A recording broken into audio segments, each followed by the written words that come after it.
The Lord be with you. And with your spirit. A reading from the Holy Gospel according to Matthew. Glory to the Lord.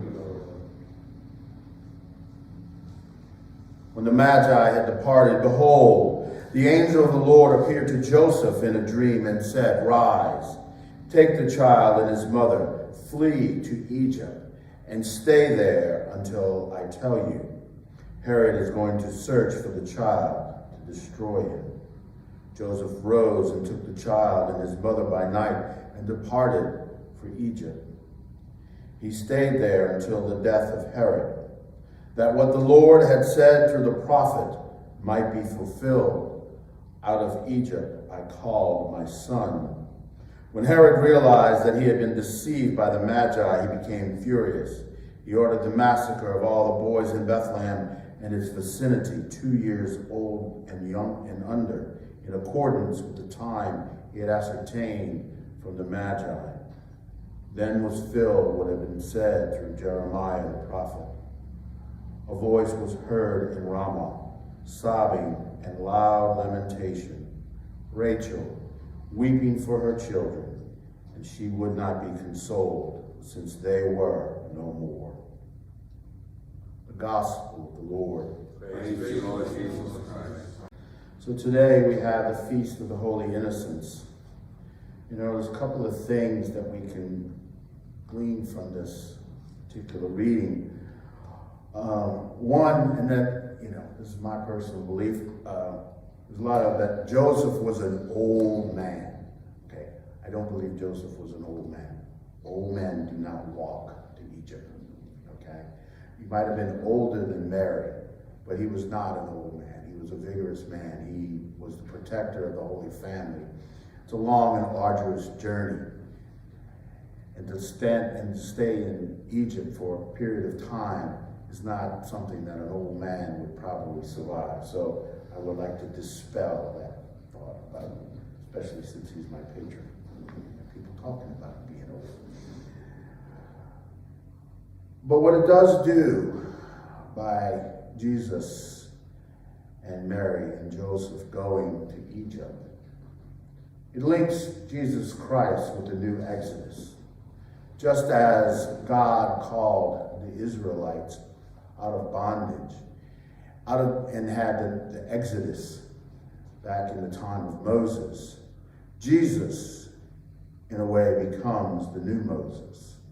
He goes to Egypt, and out of Egypt, he comes to lead the new Exodus of the Israelites with the salvation. But there's other things that are going on with this reading. So we have, in the very beginning, we talk about the Magi. And whenever we talk about the Magi, we're really talking about the Gentiles. We're talking about us, the ones that were not the chosen people of Israel. Yet they recognized Jesus for what he is. They recognized him as the king. And they came to pay homage. So it was the first opportunity for Gentiles to have the hope of Jesus Christ, to have the hope of the Messiah, to have the hope of salvation. So we see that. And again, as I said, we have Jesus going to Egypt to be part of that new Exodus.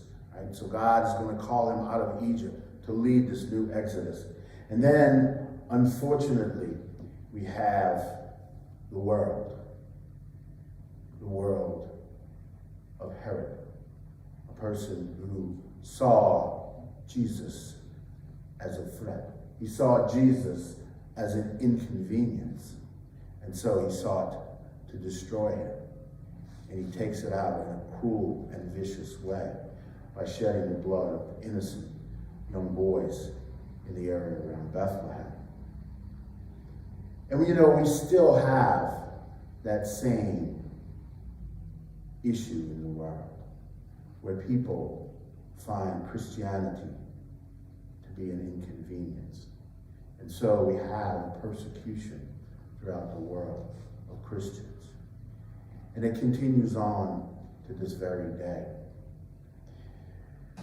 But one of the things that we learn through the life of Jesus Christ is that without the cross, there is no resurrection.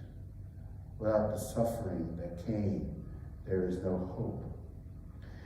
So, as we continue in this Christmas season, and we reflect on the early martyrs, these poor young boys whose lives were given up simply because they were inconvenient and a threat to Herod.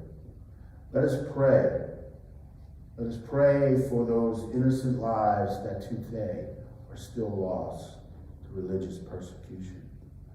Let us pray for those lives that are lost to the sin of abortion. And more importantly, my brothers and sisters, let us pray to God for the graces that we need, the strength that we need, so that we can carry our cross all the way to our resurrection.